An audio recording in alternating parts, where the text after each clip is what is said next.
Make some noise for. ಎಲ್ಲರಿಗೂ ನಮಸ್ಕಾರ. ನಾನು ನಿಮ್ಮ ರವಿ ಗುಳೇತ್. ನಿನ್ನೆ ಹಿಂದಿನ ವಿಡಿಯೋದಲ್ಲಿ ನಾನು ತೋರಿಸ್ದಂಗೆ ಆಲ್ರೆಡಿ ನಾವು ಇವಾಗ ಸಾಗರ ರೈಲ್ವೆ ಸ್ಟೇಷನ್ನಿದ್ದೀನಿ. ಇಲ್ಲಿಂದ ನಾವು ಹೊರಗಡೆ ಹೋಗಬೇಕು. ಹೊರಗಡೆ ಹೋಗಿ ಸರ್ಕಲ್ ಸಿಗುತ್ತೆ. ಸರ್ಕಲಲ್ಲಿ ರೈಟ್ ಹೋದರೆ ನಮಗೆ ತುಂಬ ಹತ್ತಿರದಲ್ಲಿ ಇರೋದಂದರೆ bus stop, government bus stop. ನಾವು ಅಲ್ಲಿಗೆ ಹೋಗ್ಬೋದು. ಇಲ್ಲಾಂದರೆ ಬಸ್ಗಳು ಬರ್ತವೆ, ಇಲ್ಲ ಪ್ರೈವೇಟ್ ಬಸ್ಗಳು ಇರ್ತವೆ. ನಮ್ಮ ಹಲವಾರು ನಮಗೆ ದಾರಿಗಳಿದ್ದಾವೆ. ಹಾಗಾಗಿ ನಾವು ಅಲ್ಲಿಂದ ಒಂದು 500 ಮೀಟರ್ ನೆಡ್ಕೊಂಡು ಹೋದರೆ ಸರ್ಕಲ್ ಸಿಗುತ್ತೆ. ನೀವು ಹೆಂಗಾರ ಹೋಗ್ಬೋದು. ಅಲ್ಲಿ ನಿಂತ್ಕೊಂಡ್ರು ಸಾಕು, ಬಸ್ಗಳು ಬರ್ತವೆ. ಇಲ್ಲ ಬೆಳಗಿನ ಜಾವ ತಾಳಗುಪ್ಪಟ್ಟಿಗೆ ಅಲ್ಲೇ ಬಸ್ಗಳು ಬರ್ತವೆ. ಬಸ್ಗಳು ಹಚ್ಕೊಂಡು ಕರ್ಕೊಂಡು ಹೋಗ್ತಾರೆ ಲಾಂಚ್ ಹತ್ರ. ಇವಾಗ ನಮ್ಮ ಬಸ್ಸು ಹೇಗೆ ಅಂದರೆ ನಾವು ಡೈರೆಕ್ಟಾಗಿ ಲಾಂಚ್ ಒಳಗೆ ಹೋಗೋಲ್ಲ, ಲಾಂಚ್ ಹತ್ರನೇ ಇಳಿಸುತ್ತೆ. ಅಲ್ಲಿಗೆ ಒಬ್ಬರಿಗೆ 40 ರೂಪಾಯಿ ತೊಗೊತಾರೆ, 40 ರುಪೀಸ್ ತೊಗೊತಾರೆ ಒಬ್ಬರಿಗೆ. ಅಲ್ಲಿಂದ ಮತ್ತು ಲಾಂಚಿಗೆ 10 ರೂಪಾಯಿ. ಅಲ್ಲಿಗೆ ಎಷ್ಟಾಯಿತು? 50 ರೂಪಾಯಿ ಆಯಿತು. ತಿರ್ಗಿ ನಾನು ನಿಮ್ಗೆ ಹೇಳ್ದಂಗೆ ನಾನು ಇವಾಗ ಲಾಂಚ್ ಬಸ್ ಪ್ರಯಾಣ ಮಾಡಿಕೊಂಡು ಲಾಂಚ್ ಹತ್ರ ಬಂದಿಳಿದ್ದೀನಿ. ಇದನ್ನು ನೋಡಿ, ಶರಾವತಿ ಬ್ಯಾಕ್ ವಾಟರ್, ಶರಾವತಿ ಹಿನ್ನೀರಿನಲ್ಲಿ ಇರುವಂತಹ ಚೌಡೇಶ್ವರಿ ದೇವಾಲಯಕ್ಕೆ ಹೋಗುವಂಥ ಮಾರ್ಗ. ಇಷ್ಟು ದಿವಸ ಬ್ರಿಡ್ಜ್ ಇರಲಿಲ್ಲ. ಇವಾಗ ನೀವು ವಿಡಿಯೋದಲ್ಲಿ ನೋಡ್ತಾ ಇದ್ದೀವಿ, ಬ್ರಿಡ್ಜ್ನ ಇವಾಗ ಕಟ್ತಾ ಇದ್ದಾರೆ. ನಾನು ಗೊತ್ತಿರೋಂಗೆ ಈ ದೇವಸ್ಥಾನ ಬಗ್ಗೆ ನನಗೆ ಗೊತ್ತಿರೋಂಗೆ 2008ರಿಂದ ನೋಡ್ತಾ ಇದ್ದೀನಿ. 2008ರಿಂದ ಇವೇ ಹಡಗುಗಳು, ಲಾಂಚ್ಗಳು ಏನಿದ್ದಾವೆ ಇದ್ರ ಮುಖಾಂತರನೇ ಹೋಗಬೇಕಾಗಿತ್ತು. ಬೇರೆ ದಾರಿ ಇರಲಿಲ್ಲ. ಬೇರೆ ದಾರಿ ಇದ್ದರೆ ಅದು ಸುತ್ತ ಹಾಕ್ಕೊಂಡು ಒಂದು 45 ಕಿಲೋಮೀಟ್ರ್ ಸುತ್ತ ಹಾಕ್ಕೊಂಬರ್ಬೇಕು. ಆದರೆ ಇದು ದೇವಸ್ಥಾನಕ್ಕೆ ಒಂದು 20ರಿಂದ 25 ನಿಮಿಷ ಲಾಂಚಲ್ಲಿ ನಮಗೆ ಪ್ರಯಾಣ ಆಗುತ್ತೆ. ಅಂದರೆ ಪ್ರಯಾಣ ಮಾಡ್ಬೋದು ನಾವು ಇದರಲ್ಲಿ. ನಾನಿದು ವ್ಯೂ ಮಾತ್ರ ತುಂಬ ಚೆನ್ನಾಗಿದೆ. ಈ ಬ್ರಿಡ್ಜ್ ಆಗೋಕ್ಕಿಂತ ಮುಂಚೆ ಇದಕ್ಕಿಂತ ತುಂಬ ಚೆನ್ನಾಗಿರೋದು. ಈಗ ಬ್ರಿಡ್ಜ್ ಮಾಡಿದಾದ್ಮೇಲೆ ಏನಾಗುತ್ತೆ ಅಂದರೆ ಆಲ್ಮೋಸ್ಟ್ ಎಲ್ಲರೂ ಅವರವರ ವಾಹನಗಳಂತ ಈಗ ಲಾಂಚಲ್ಲಿ ಹಾಕ್ಕೊಂಡು ಹೋಗಬೇಕಾಗಿತ್ತು. ಲಾಂಚ್ ಸಾಯಂಕಾಲ 6 ಗಂಟೆಗೆ ಕ್ಲೋಸು. ಕತ್ಲಾದ್ಮೇಲೆ ಓಡ್ಸೋಕ್ಕಾಗಲ್ಲ ಉದ್ದೇಶದಿಂದ ಒಂದು ಟೈಮ್ ಫಿಕ್ಸ್ ಮಾಡಿಕೊಂಡು ಕ್ಲೋಸ್ ಮಾಡ್ತಿದ್ದಾರೆ. ಈಗ ಬ್ರಿಡ್ಜ್ ಆದರೆ ಏನಾಗುತ್ತೆ ಅಂದರೆ ಅವ್ರ ಪಾಡಿಗೆ ಅವ್ರ ಮೇಲೆ ಹತ್ಕೊಂಡು ಹೋಗ್ತಾರೆ. ಇಷ್ಟು ದಿವಸ ಡೇ ಟೈಮಲ್ಲಿ ರಶ್ ಇರ್ತಿತ್ತು ದೇವಸ್ಥಾನ. ಇನ್ನೇನಾದರೂ ಲಾಂಚ್ ಪ್ರಾರಂಭ ಅಂದರೆ ಈ ಬ್ರಿಡ್ಜು ಏನಾದರೂ ಪ್ರಾರಂಭವಾದರೆ 24 ಅವರ್ಸು ದೇವಸ್ಥಾನ ರಶ್ ಇರುತ್ತೆ. ಅದು ಸಿದ್ಧ. ಅಮಾವಾಸ್ಯೆಗೆ ಪೌರ್ಣಿಮೆಗೂ ಜನ ಬರ್ತಾರೆ, ಇಲ್ಲೇ ಉಳಿತಾರೆ, ಹೋಗ್ತಿದ್ರು. ಇದು ಈಗ ಹಾಗಾಗಲ್ಲ. 24 ಅವರ್ಸ್ ರಶ್ ಆಗುತ್ತೆ. ಏನಾದ್ರು ಬ್ರಿಡ್ಜ್ ಏನಾದ್ರು ಸ್ಟಾರ್ಟ್ ಆದರೆ ಆಗುತ್ತೆ, ಸದ್ಯದಲ್ಲೇ ಆಗುತ್ತೆ. ಅದನ್ನು ಸ್ವಲ್ಪ ಇನ್ನೂ ಈ ವಿಡಿಯೋ ಹೋಗಿ ಮುಂದಕ್ಕೆ ನಾನು ನಿಮ್ಗೆ ಹೇಳ್ತೀನಿ. ಇವಾಗ ಬೋಟ್ ಸ್ಟಾರ್ಟ್ ಆಯಿತು ಹೊರಡೋಕ್ಕೆ. ನಮ್ಮನ್ನು ಕರ್ಕೊಂಡು ಹೋಗೋಕ್ಕೆ ಬೋಟ್ಗಳನ್ನ ಸ್ಟಾರ್ಟ್ ಮಾಡಿದ್ರು. ವ್ಯೂ ಮಾತ್ರ ಅಂದರೆ ತುಂಬ ಚೆನ್ನಾಗಿತ್ತು. ನನಗೆ ತುಂಬ ಇಷ್ಟ ಆಗೋ ಜಾಗ ಅಂದರೆ ಇದು ತುಂಬ ಚೆನ್ನಾಗಿದೆ. ಮಕ್ಕಳು, ಎಸ್ಪೆಷಲಿ ಮಕ್ಕಳು ಕರ್ಕೊಂಬಂದರೆ ತುಂಬ ಎಂಜಾಯ್ ಮಾಡ್ತಾರೆ. ಈ ವೆದರ್ನ ಮತ್ತು ಈ ನೀರನ್ನ, ಈ ಬೋಟ್ನ ತುಂಬ ಎಂಜಾಯ್ ಮಾಡ್ತಾರೆ. ಸುಮಾರು ಒಂದು 20-25 ನಿಮಿಷ ಬೇಕು ನಾವು ಈ ಕಡೆಯಿಂದ ಆ ಕಡೆ ಹೋಗೋಕ್ಕೆ. ಇದು ಏನಂದರೆ ವ್ಯೂ ಮಾತ್ರ ತುಂಬ ಚೆನ್ನಾಗಿದೆ. ಒಂದು ಸಲ ನೋಡ್ಕೊಂಬನ್ನಿ.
ಮ್ಯೂಸಿಕ್ ಕೇಳ್ಕೊಂಡು ಈ ವಿಡಿಯೋನ ಎಂಜಾಯ್ ಮಾಡ್ತೀರಾ ಅಂದ್ಕೊತೀನಿ. ಹಾಗೆ ನೋಡ್ಬೋದು, ನಾನು ಹೇಳಿದಾಗೆ 2 ಲಾಂಚ್ ಇರುತ್ತೆ. ಒಂದು ಆ ಕಡೆಯಿಂದ ಬರುತ್ತೆ, ಇನ್ನೊಂದು ಈ ಕಡೆ ಹೋಗುತ್ತೆ. ನೋಡಿ ಇವಾಗ ಮುಂದಿನ ಬರ್ತಾ ಇದೆ, ಅದನ್ನು ನಿಮಗೆ ಕ್ಯಾಪ್ಚರ್ ಮಾಡಿ ತೋರಿಸ್ತಾ ಇದ್ದೀನಿ. ತುಂಬ ಚೆನ್ನಾಗಿದೆ. ಅಷ್ಟು ಜನನ ಅಷ್ಟು ಭಾರನ ಮೇಂಟೈನ್ ಮಾಡೋದು ತೊಗೊಂಡು ಹೋಗೋದಿದೆಯಲ್ಲ, ತುಂಬ ಅಂದರೆ ತುಂಬ ದೊಡ್ಡ ಕೆಲಸ. ಶರಾವತಿ ಬ್ಯಾಕ್ ವಾಟ್ರಲ್ಲಿ ಇದು ಚಾಮುಂಡೇಶ್ವರಿ ದೇವಸ್ಥಾನ ಬರುತ್ತೆ. ನಾನು ತಿಳ್ಕೊಂಡಂಗೆ ಇದು ಆ್ಯಕ್ಚುಲಿ ಒಂದು ಬೇರೆ ಕಡೆ ಇತ್ತು. ಈ ಶರಾವತಿ ಏನು ಈ ಗೇಟ್ನ ಜಾಸ್ತಿ ಹೈಟ್ ಮಾಡಿದ್ರು, ಆ ಹಿನ್ನೀರಲ್ಲಿ ದೇವಿ ಏನು ಮಾಡಿರ್ತಾಳೆ ಅಂದರೆ ಆ ಹಿನ್ನೀರಲ್ಲಿ ಮುಚ್ಚೋಗಿರ್ತಾಳೆ. ಒಬ್ಬ ಭಕ್ತರ ಕನಸಲ್ಲಿ ಬಂದು ಇಲ್ಲ ನಾನು ಹಿಂಗೆ ಅಂತ ಹೇಳಿದಾಗ ಆ ಭಕ್ತರು ಒಬ್ಬರು ಆಚಾರ್ಯನ ಕರ್ಕೊಂಬಂದು ಅದನ್ನು ತೊಗೊಂಡೋಗಿ ಈ ಒಂದು ಜಾಗದಲ್ಲಿ ಪ್ರತಿಷ್ಠಾಪನೆ ಮಾಡಿ ಇವತ್ತಿಗೂ ಕರ್ನಾಟಕ ರಾಜ್ಯದಲ್ಲಿ ಹೆಸರುವಾಸಿಯಾದಂಥ ದೇವಸ್ಥಾನ ಅಂದರೆ ಸಿಗಂದೂರು ಶ್ರೀ ಚೌಡೇಶ್ವರಿ ದೇವಸ್ಥಾನ. ನೋಡಬೇಕು, ಫೋಟೋನ ಹಾಕ್ತಾಯಿದ್ದೀನಿ ಬ್ರಿಡ್ಜ್ದು ಮತ್ತು ಸನ್ರೈಸ್ ಅಂದರೆ ಉದಯ ಆಗ್ತಾ ಅಂದರೆ ಮೊಳಗ್ತಾ ಇರೋದು ತುಂಬ ಅಂದರೆ ತುಂಬ ಚೆನ್ನಾಗಿತ್ತು. ನನಗೆ ತುಂಬ ಇಷ್ಟವಾದ ಜಾಗ ಅದರಲ್ಲಿ ಇದೊಂದು. ನೋಡಬೇಕು ನೀವು, ಬ್ರಿಡ್ಜ್ ಕಾಮಗಾರಿ ಇನ್ನೂ ನಡೀತಾ ಇದೆ. ಅಲ್ಲಿ ಎಲ್ಲ ದೊಡ್ಡ ದೊಡ್ಡ ಎಕ್ವಿಪ್ಮೆಂಟ್ಗಳನ್ನ ತೊಗೊಂಡು ಸ್ವಲ್ಪ ಎಲ್ಲೆಲ್ಲಿ ಗ್ಯಾಪ್ ಇದೆ ಅದನ್ನೀಗ ಕ್ಲಿಯರ್ ಮಾಡ್ಕೊಂಬರ್ತಾರೆ. ಇನ್ನೇನು ಜಾಸ್ತಿ ಇಲ್ಲ. ನಾನು ಹೇಳ್ಬಿಡ್ತೀನಿ ಮ್ಯಾಟ್ರಿಕ್ಸ್ ಇದೆ. ಇದನ್ನು ಮೇ ತಿಂಗಳಲ್ಲಿ ಉದ್ಘಾಟನೆ ಆಗುವಂಥ ಎಲ್ಲ ಸಂಭವಗಳು ಜಾಸ್ತಿ ಇದೆ. ಮೇ ತಿಂಗಳಲ್ಲಿ ಇದನ್ನು ಲೋಕಾರ್ಪಣೆ ಮಾಡ್ತಾನಂತೆ, ಅಂದರೆ ಜನಗಳ ಓಡಾಡೋಕ್ಕೆ ಕೊಡ್ತೀನಿ ಅಂತ ಹೇಳಿದ್ದಾರೆ. ಹಾಗಾಗಿ ಮತ್ತೆ ಸುಮಾರು ಜನಕ್ಕೆ ಲಾಂಚ್ ಇರುತ್ತೋ ಇರಲ್ವೋ ಅಂತ ಒಂದು ಎಲ್ಲರಿಗೂ ಪ್ರಶ್ನೆ ಕಾಡ್ತಾ ಇರುತ್ತೆ. ನಾನಲ್ಲಿ ಈ ಹಡಗು ಸಿಬ್ಬಂದಿಗಳನ್ನ ವಿಚಾರಿಸಿದಾಗ ಅವ್ರು ಹೇಳ್ತಾರೆ, ಇಲ್ಲ ಸರ್, ಜನ ಬರೋದೇ ಇದಕ್ಕೋಸ್ಕರ, ಮಕ್ಕಳು ತುಂಬ ಇಷ್ಟ ಆಗುತ್ತೆ. ಇನ್ನು ಮುಂದಿನ ದಿನಮಾನಗಳಲ್ಲಿ ಗಾಡಿ ಬರ್ತಾವೋ ಗೊತ್ತಿಲ್ಲ ಇದರಲ್ಲಿ, ಆದರೆ ಮಾತ್ರ ಜನಗಳಿಗೋಸ್ಕರ, ಪ್ರವಾಸಿಗೋಸ್ಕರ ಇದು ನಡೆಸಲೇಬೇಕು ಅಂತ ತೀರ್ಮಾನ ಮಾಡಿದ್ದಾರೆ ಅಂತ ಅಲ್ಲಿನ ಸಿಬ್ಬಂದಿಗಳು ಹೇಳಿದರು. ಹಾಗೆ ನೀವು ನೋಡ್ಬೋದು, ಸೂರ್ಯ ಆಗ್ತಾನೇ ಇದೆ, ಮುಳುಗ್ತಾ ಇದ್ದಾನೆ. ಆ ಒಂದು ವಿಜಲ್ಗಳು ಈಗ ನಿಮ್ಮ ಮುಂದೆ.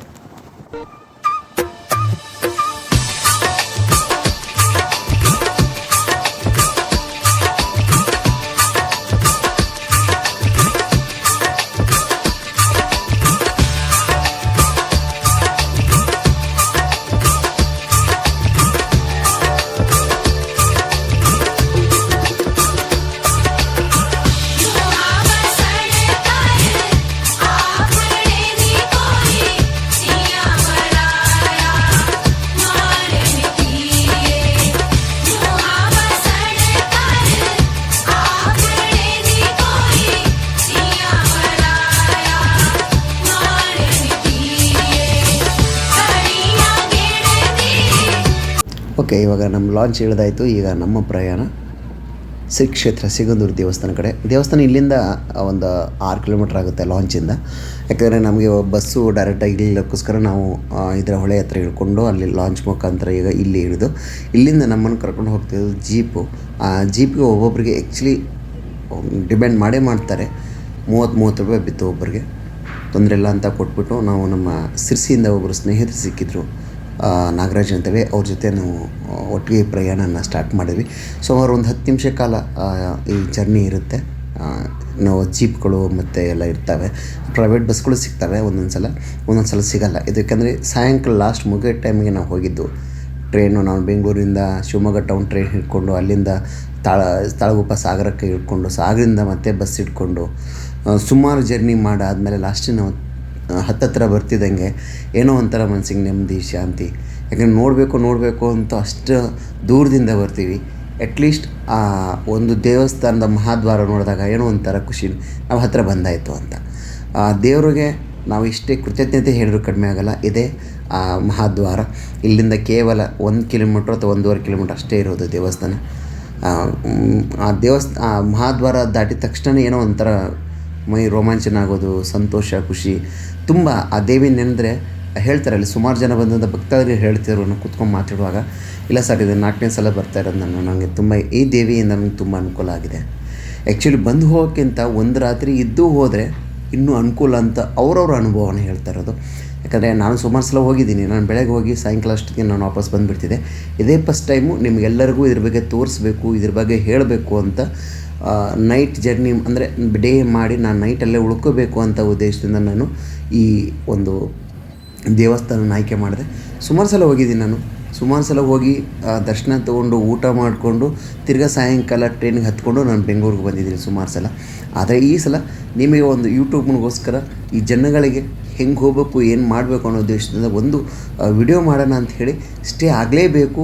ಅಲ್ಲಿರೋ ವ್ಯವಸ್ಥೆಗಳ ಬಗ್ಗೆ ನಾನು ತೋರಿಸ್ಬೇಕು ಹೇಗಿದೆ, ಕೆಲವರು ಜನಗಳಿಗೆ ಏನು ವ್ಯವಸ್ಥೆ ಇದೆ ಅಂತಲೂ ಗೊತ್ತಿಲ್ಲ. ಆ ಒಂದು ತೋರಿಸ್ಬೇಕು ಅನ್ನೋ ಉದ್ದೇಶದಿಂದ ನಾನು ಈ ವಿಡಿಯೋನ ಮಾಡ್ತಾಯಿದ್ದೀನಿ. ಹಾಗೆ ಹೋಗ್ತಾ ದಾರಿಯಲ್ಲಿ ಸುಮಾರು ಜನ ಸಿಗ್ತಾರೆ. ಟ್ರೈನಲ್ಲಿ ಸಾಕಷ್ಟು ಜನ ಕೋಲೂರಿಂದ, ಆಮೇಲೆ ಬೆಂಗಳೂರಿಂದ, ಸರ್ ನಂಬ್ತಿರುತ್ತೆ ಬೆಂಗಳೂರಿಂದ ಸುಮಾರು ಜನ ಬರ್ತಾರೆ. ಈಗ ನಾವು ದೇವಸ್ಥಾನಕ್ಕೆ ತುಂಬ ಹತ್ತಿರ ಆಗ್ತಿದ್ದೇವೆ. ಇದೇ ನೋಡಿ, ನಾನು ದೇವಸ್ಥಾನ ಬಂದಿರೋದಾಯಿತು. ಬಂದ ತಕ್ಷಣ ಸ್ವಲ್ಪ ಎದುರುಗಡೆ ಬಂದರೆ ಇದೆ ಶ್ರೀ ಚೌಡೇಶ್ವರಿ ದೇವಾಲಯ ಶ್ರೀ ಕ್ಷೇತ್ರ ಸುಗಂಧು ಅಂತ. ಇಲ್ಲಿಂದನೇ ನಾವು ಡೌನ್ಗೆ ಹೋದರೆ ನಾವು ದೇವಸ್ಥಾನ ಅಂದರೆ ನಾವು ದರ್ಶನ ತೊಗೊಳಕ್ಕೆ ಹೋಗುವಂಥ ದಾರಿ, ಆಮೇಲೆ ಆಡಳಿತ ಕಚೇರಿ ಅಂತ ಇರುತ್ತೆ ಅಲ್ಲಿಗೆ ಹೋಗುವಂಥ ದಾರಿ. ಈ ದಾರಿ ಮುಖಾಂತರ ಹೋದರೆ ನಾವು ಸೀದಾ ನಾನು ಹೇಳಿದ್ನ ಸ್ವಲ್ಪ ಮೇಲೆ ಬಂದರೆ ಒಂದು ಸಲ ಈ ವ್ಯೂನ ನೋಡಿ ನನಗೆ ತುಂಬ ಅಂದರೆ ತುಂಬ ಇಷ್ಟ ಆಗೋಯಿತು. ಆ್ಯಕ್ಚುಲಿ ಅಲ್ಲಿ ಯಾವ ಮನೆಗಳಿಲ್ಲ, ಇದಿಷ್ಟು ಬಿಟ್ಟರೆ ಆ ಜಾಗ ಸುತ್ತ ಎಲ್ಲ ಕಾಡು ಪರಿಸರಗಳಿಂದ ಕೂಡಿರೋದು. ಈಗ ನಾನು ನಿಂತ್ಕೊಂಡು ಮಾಡ್ತಾ ಇರೋದು ಒಂದು ಸ್ವಲ್ಪ ಎತ್ತರದ ಮೇಲೆ. ಈ ರೋಡ್ ಏನು ಹೋಗ್ತಾ ಇದೆಯಲ್ಲ, ಈ ರೋಡ್ಗೆ ನಿಮ್ಮನ್ನು ಕರ್ಕೊಂಡು ಹೋಗ್ತೀನಿ. ಈ ರೋಡ್ ಎಲ್ಲಿಗೆ ಹೋಗುತ್ತೆ ಅಂದರೆ, ಸುಮಾರು ದೇವಸ್ಥಾನದಲ್ಲಿ 1000 ರೂಮ್ಗಳಿದ್ದಾವೆ. ಒಂದು ಹೈಟಲ್ಲಿ ಇರೋದು ಇದು, ಗಾಡಿಗಳೆಲ್ಲ ಅಲ್ಲಿಗೆ ಹೋಗ್ತಾ ಇರೋದೆ. ಆಮೇಲೆ ನಮಗೆ ವಾಶ್ರೂಮ್ಸ್ ಆಗಲಿ, ಸ್ನಾನ ಮಾಡೋಕ್ಕೆ ಸ್ನಾನದ ಗೃಹಗಳಾಗಲಿ ಎಲ್ಲ ಇಲ್ಲೇ ಮೇಲೆ ಇರೋದು. ಅದನ್ನು ಸ್ವಲ್ಪ ಇದನ್ನೆಲ್ಲ ನೋಡ್ಕೊಂಡಾದ್ಮೇಲೆ ನಾನು ನಿಮ್ಮನ್ನು ಮತ್ತೆ ಮೇಲೆ ಸ್ನಾನದ ಗೃಹ ಮತ್ತು ಆ ವಸತಿ ಗೃಹಕ್ಕೆ ನಿಮ್ಮನ್ನು ನಾನು ಅಲ್ಲಿ ಕರ್ಕೊಂಡು ಹೋಗ್ತೀನಿ. ಬನ್ನಿ ಹೋಗೋಣ.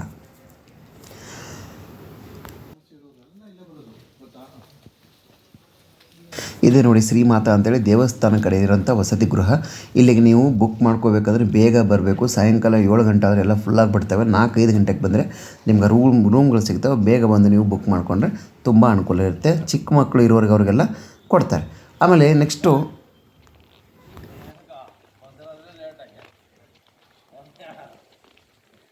ಆ ವಸತಿ ಗೃಹದಿಂದ ಸ್ವಲ್ಪ ಮುಂದೆ ಬಂದರೆ ನಮಗಲ್ಲಿ ಇದೇನಿದೆ ಇದು ಸಪ್ರೇಟಾಗಿ ಇದು ವಾಶ್ರೂಮ್ಸು. ಇದ್ರ ಪಕ್ಕಕ್ಕೆ ಇರೋದು ಸ್ನಾನದ ಗೃಹ. ಅಂದರೆ ನಾವು ಸ್ನಾನ ಮಾಡೋಕ್ಕೆ ಅದಕ್ಕೆ ಲೇಡೀಸ್ಗೆ ಆ ಕಡೆ, ಜೆಂಟ್ಸ್ಗೆ ಈ ಕಡೆ. ಬನ್ನಿ ನಾನು ನಿಮ್ಮನ್ನು ಒಳಗಡೆ ಕರ್ಕೊಂಡೋಗಿ ಒಂದು ಸಲ ಹೆಂಗಿದೆ ಅಂತ ನಾನು ತೋರಿಸ್ತೀನಿ. ನಂಗೆ ತುಂಬ ಇಷ್ಟ ಆಗೋಯಿತು. ಇಲ್ಲಿ ಬಂದರೆ ಈ ಒಂದು ರೋ ಅಲ್ಲಿ ನೋಡಿ 1 2 3 4 5 ಅಂದರೆ ಈ ಒಂದು ರೋ ಅಲ್ಲಿ 20. ಹಾಗೆ ಸ್ವಲ್ಪ ಮುಂದೆ ಬನ್ನಿ. ಸ್ವಲ್ಪ ಮುಂದೆ ಬಂದರೆ ಈ ರೋ ಅಲ್ಲಿ ಈ ಕಡೆ 10, ಈ ಕಡೆ 10, 20 ಅಂದರೆ 40 ಆಯಿತು. ಸ್ವಲ್ಪ ಮುಂದೆ ಬಂದರೆ ಈ ಕಡೆ 10, ಈ ಕಡೆ 10, ಟೋಟಲ್ ಎಷ್ಟಾಯ್ತು ಇಲ್ಲಿಗೆ 60 ಸ್ನಾನದ ಮನೆ. ಒಂದು ಸಲ ಬಂದರೆ 60 ಜನ ಮಾಡ್ಬೋದು. ಲಕ್ಷಾಂತರ ಜನ 1000 ಜನ ಬಂದ್ರೂ ಇಲ್ಲಿ ಮಾಡ್ಕೋಬೋದು. ಇಲ್ಲ ನಾನು ಬಂದು ಸ್ನಾನ ಎಲ್ಲ ಮಾಡಿಕೊಂಡು ನಾನು ಫ್ರೆಶ್ ಅಪ್ ಆಗಿ ನಾನು ಇದನ್ನೆಲ್ಲ ನೋಡಿ ತಿರ್ಗಿ ಅಲ್ಲಿ ಕೆಲವರು ಬಂದಿದ್ದರು, ಎಲ್ಲ ಹೆಂಗಿದೆ ಏನಿದೆ ಅಂತೆಲ್ಲ ವಿಚಾರಿಸ್ತಾಯಿದ್ರು. ಅದಕ್ಕೋಸ್ಕರ ನಿಮಗೆಲ್ಲ ಗೊತ್ತಾಗಲಿ ಅಂತ ನಾನು ಸ್ವಲ್ಪ ದೂರದಿಂದ ಒಂದು ವಿಡಿಯೋ ಮಾಡಿದ್ದೀನಿ. ಸೈಡಿಗೆ ಹೋದರೆ ಲೇಡೀಸ್ಗೆ, ಈ ರೈಟ್ ಸೈಡಿಗೆ ಬಂದರೆ ಜೆಂಟ್ಸ್ಗೆ ಟೋಟಲ್ಲು ಬನ್ನಿ. ಸ್ನಾನ ಎಲ್ಲ ಆಯಿತು. ದೇವಸ್ಥಾನ ಹತ್ರ ಹೋಗೋಣ. ದೇವಸ್ಥಾನ ಕ್ಲೋಸ್ ಆಗಿತ್ತು. ಇದೆ ಅಡ್ಮಿನಿಸ್ಟ್ರೇಟಿವ್ ಆಫೀಸ್ ಅಂತೇಳಿ, ಆಡಳಿತ ಕಚೇರಿ. ಹಾಗಾಗಿ ನಾವು ಅಲ್ಲಿ ರೂಮ್ ಕೂಡ ಬುಕ್ಕಿಂಗ್ ಮಾಡ್ಬೋದು. ಹಾಗೆ ನಮಗೆ ಚಾಪೆಗಳು ತೊಗೋಬೇಕು, ಆ ಚಾಪೆಗಳು ಇಲ್ಲೇ ಸಿಗುತ್ತೆ. ಇದು ದೇವಸ್ಥಾನ ಮುಂದಿಂದ ದರ್ಶನ ಮುಗಿಸ್ಕೊಂಡು ಹೊರಗಡೆ ಬರುವಂಥ ಜಾಗ. ಇದು ಇಷ್ಟಿಲ್ಲ ಆಯಿತು. ಇಲ್ಲಿ ಎಲ್ಲ ಬರೆದಿರ್ತಾರೆ ನಮಗೇನಾದ್ರು ಈ ಪ್ರಸಾದ ತೊಗೊಳೋದ್ರಲ್ಲೇ ಕೌಂಟರ್ಗಳಿರ್ತವೆ, ಕೊಡ್ತಾರೆ, ತೊಗೊಂಬಿಟ್ಟು ಹೋಗ್ಬೋದು. ಎಲ್ಲದಕ್ಕೂ ಪ್ರತಿಯೊಂದಕ್ಕೂ ಮಾರ್ಗಸೂಚಿ ಫಲಕಗಳನ್ನ ಹಾಕಿರ್ತಾರೆ. ನಾವಿಲ್ಲಿಂದ ಹೊರಟಿದ್ದೆ ಅನ್ನಪ್ರಸಾದ ಅಂದರೆ ಊಟ ಮಾಡೋಕ್ಕೆ ಹೋಗ್ತಿರುವಂಥ ಜಾಗ. ಹೋಗ್ತಾಯಿದ್ದೀವಿ. ತುಂಬ ಚೆನ್ನಾಗಿ ಎಲ್ಲ ಮಾಡಿದ್ದಾರೆ. ಇನ್ನೂ ಇಂಪ್ರೂವ್ಮೆಂಟ್ ಮಾಡ್ತಾಯಿದ್ದಾರೆ. ರೂಮ್ ಬಗ್ಗೆ ಹೇಳಬೇಕು ಅಂದರೆ ಸುಮಾರು ಹತ್ತತ್ರ 1000 ರೂಮ್ಗಳಿದ್ದಾವೆ. ಅವರು ಒಬ್ರಿಗಿಬ್ಬರಿಗೂ ಹೋದರೆ ಕೊಡಲ್ಲ. ಅದ್ರ ಜೊತೆಗೆ ದೊಡ್ಡವ್ರ ಜೊತೆ ಮಕ್ಕಳು ಇರಬೇಕು. ಮ್ಯಾಕ್ಸಿಮಮ್ 5 ಜನ ಇದ್ದರೆ 100% ಕೊಡ್ತಾರೆ. 2-3 ಕೊಡಲ್ಲ. ಆದರೆ ನೀವು ಬೇಗ ಹೋಗಬೇಕು. ಲೇಟ್ ಆದರೆ ರೂಮ್ಗಳು ಸಿಗಲ್ಲ. ಇನ್ನು ಹಾಗೆ ಊಟದ ಕೊನೆಗೆ ಬಂದು ಈಗ ಊಟ ಮಾಡ್ತಾಯಿದ್ದೀನಿ. ಊಟ ಮಾತ್ರ ತುಂಬ ಚೆನ್ನಾಗಿತ್ತು. 2 ಸಲ ತಿಂದೆ. ತುಂಬ ಚೆನ್ನಾಗಿರೋದಕ್ಕೆ 2 ಸಲ ತಿಂದು ನಾನು ಕಡಿಮೆ ತಿಂದು ಹಾಗೆ ಸ್ನೇಹಿತರು ಕೂಡ ಸಿಕ್ಕಿದ್ರು. ಅವ್ರ ಹತ್ರ ಮಾತಾಡ್ತಾ ತಿರ್ಗಾ ಮತ್ತೆ ನಾವು ಸುಮಾರು ಜನ, ಅಂದರೆ ಅಷ್ಟೊಂದು ರಶ್ ಏನು ಇರಲಿಲ್ಲ. ನಾನು ರಶ್ ಇರುತ್ತೆ ಅಂದ್ಕೊಂಡಿದ್ದೆ. ಯಾಕೆ ರಶ್ ಇಲ್ಲ ಅಂದರೆ ಈಗ ಲಾಂಚು 6 ಗಂಟೆಗೆ ಕ್ಲೋಸ್ ಆಗುತ್ತೆ. 6 ಗಂಟೆಗೆ ಕ್ಲೋಸ್ ಆದರೆ ಜನಗಳ ಸಂಖ್ಯೆ ತುಂಬ ಕಡಿಮೆ ಆಗುತ್ತೆ. ಬರ್ತಾರೆ, ಬರಲ್ಲ ಅಂತಲ್ಲ. ಹಿಂಗೆ ಸ್ವಲ್ಪ ರೌಂಡ್ ಹಾಕ್ಕೊಂಡು 40 ಕಿಲೋಮೀಟರ್ಸ್ ಆಗುತ್ತೆ, ರೌಂಡ್ ಹಾಕ್ಕೊಂಡು ಬರ್ತಾರೆ.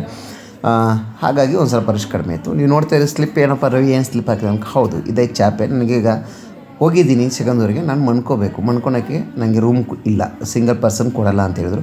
ಅದಕ್ಕೆ ನಾನೇನು ಮಾಡಿದೆ ಅಂದರೆ ಆಡಳಿತ ಕಚೇರಿ ಏನಿದೆಯಲ್ಲ ರೂಮ್ ಬುಕ್ಕಿಂಗು, ಅದರಲ್ಲೇ ಒಬ್ಬರು ಇರ್ತಾರೆ. ಅವ್ರಿಗೆ ನೀವು 110 ರೂಪಾಯಿ ಪೇ ಮಾಡಿದ್ರೆ ನಿಮ್ಗೊಂದು ಚಾಪೆ ಕೊಡ್ತಾರೆ. ಆ ಚಾಪೆ ತೊಗೊಂಡು ನೀವು ಅಲ್ಲೇನು ಅಡ್ಮಿನಿಸ್ಟ್ರೇಟಿವ್ ಆಫೀಸ್ ಇದೆಯಲ್ಲ ಅಲ್ಲಿ ಮಣ್ಕೋಬೋದು. ತುಂಬ ದೊಡ್ಡದಿದೆ ಜಾಗ. ಇಲ್ಲಾಂದರೆ ಕಾರ್ಯಾಲಯ ಚೌಟ್ರಿ ಇದೆ ಅಪೋಸಿಟಲ್ಲಿ, ನೀವು ಅಲ್ಲಿ ಹೋಗಿ ಮಣ್ಕೋಬೋದು. ಮಣ್ಕೊಂಡು ಆದಮೇಲೆ ಏನಪ್ಪ ಒಂದು ಚಾಪೆಗೆ 110 ರೂಪಾಯಿ ಅಂತ ನೀವು ಕೇಳ್ಬೋದು. ಇಲ್ಲ, ಅಡ್ವಾನ್ಸ್ ಅಂತ ಇಟ್ಕೊಂಡಿರ್ತಾರೆ. ಯಾಕಂದರೆ ಒಬ್ಬೊಬ್ರು ಏನು ಮಾಡ್ತಾರೆ ಅಂದರೆ ಕೊಟ್ಟಿರೋ 10 ರೂಪಾಯಿಗೆ ಚಾಪೆನ ಎತ್ಕೊಂಡು ಕೂಡ ಮನೆಗೆ ಹೋಗ್ತಾರೆ ಅಂತ ಅವ್ರು ಅಡ್ವಾನ್ಸ್ ಆಗಿ 100 ರೂಪಾಯಿ ಇಟ್ಕೊಂಡಿರ್ತಾರೆ. ಅಟ್ಲೀಸ್ಟ್ ಆ 100 ರೂಪಾಯಿಗಾರು ಬರ್ತಾರೆ ಅಂತ ಅವರು. ಇದೆ ನೋಡಿ, ಇದೇ ಮಂಗಳ ಕಾರ್ಯಾಲಯ ಚೌಟ್ರಿ ಇದು ನಾನು ಹೇಳ್ತಿರೋದು. ಇಲ್ಲೆಲ್ಲ ಹಾಸ್ಕೊಂಡು ನಾವು ನಮ್ಮ ಸ್ನೇಹಿತರು ಇಬ್ಬರು ಹಾಸ್ಕೊಂಡಿದ್ವಿ. ಇಲ್ಲೆಲ್ಲ ನೋಡಿ ತುಂಬ ಚೆನ್ನಾಗಿದೆ, ಸ್ಪೇಸಿಸ್ ಆಗಿದೆ. ಹೋಗಿ ಮಣ್ಕೊಂಡು ನಾವಿನ್ನು ಮತ್ತು ನಿಮಗೆ ಬೆಳಗ್ಗೆ ನಾನು ದೇವಸ್ಥಾನ ಹತ್ರ ಸಿಗ್ತೀನಿ. ಆಲ್ರೆಡಿ ಎಲ್ಲ ವಾಶ್ರೂಮ್ ತೋರಿಸಿದ್ದೀನಿ. ದೇವಸ್ಥಾನ ಸಿಗ್ತೀನಿ ಬೆಳಗಿನ ಜಾವ. ಈಗ ಸ್ನಾನ ಎಲ್ಲ ಮುಗಿಸ್ಕೊಂಡು ನಾವು ದೇವಸ್ಥಾನದ ದರ್ಶನ ಮಾಡೋಕ್ಕೆ ಹೋಗ್ತಾಯಿದ್ವಿ. ಇದೊಂದು ದೇವಸ್ಥಾನದ ಏನು ಮಾಡ್ತಿದ್ವಿ, ಇದು ಕೊನೆಯ ವಿಡಿಯೋ ಅಂಕದು. ಯಾಕೆ ನೆಕ್ಸ್ಟ್ ಅಲ್ಲಿ ಒಳಗಡೆ ಮಾಡೋಕ್ಕೆ ಬಿಡೋಲ್ಲ. ಹಾಗಾಗಿ ನಾವು ಮಾಡ್ತಾಯಿದ್ವಿ. ಈಗ ದೇವಸ್ಥಾನಕ್ಕೆ ಬರೋ ಬೆಂಗಳೂರಿಂದ ಆಗಲಿ ಎಲ್ಲಿಂದಾಗಲಿ ಬೇರೆ ಬೇರೆ ಕಡೆಯಿಂದ ಟ್ರೈನ್ಗಳಿದೆ, ಬಸ್ಗಳಿದೆ. ಬಂದು ಒಂದು ಸಲ ದೇವಿ ದರ್ಶನ ತೊಗೊಂಡು ನೀವೆಲ್ಲರೂ ಪುಣ್ಯರಾಗಬೇಕು ಅಂತ ನಾನು ಕೇಳ್ತೀನಿ. ಹಾಗೆ ನನ್ನ ವ್ಯೂವರ್ಸ್ ಅಂದರೆ ನನ್ನ ಸಬ್ಸ್ಕ್ರೈಬರ್ ಏನಿದ್ದಾರೆ ಅವ್ರಿಗೆ ಶ್ರೀ ಸಿಗಂದೂರೇಶ್ವರಿ ಚೌಡೇಶ್ವರಿ ತಾಯಿ ಎಲ್ಲರಿಗೂ ಆಯುಸ್ಸು ಆರೋಗ್ಯ ಸಂಪತ್ತು ಕೊಟ್ಟು ಎಲ್ಲರಿಗೂ ಒಳ್ಳೇದು ಮಾಡಲಿ ಅಂತ ಕೇಳ್ಕೊತ ನನ್ನ ಈ ವಿಡಿಯೋವನ್ನು ಇಲ್ಲಿಗೆ ಕೊನೆ ಮಾಡ್ತೀನಿ. ಮತ್ತು ನೆಕ್ಸ್ಟ್ ಇನ್ನೊಂದು ಒಳ್ಳೆಯ ದೇವಸ್ಥಾನಕ್ಕೆ ಒಳ್ಳೆಯ ವಿಡಿಯೋದೊಂದಿಗೆ ಮತ್ತೆ ಬರ್ತೀನಿ. ಧನ್ಯವಾದಗಳು.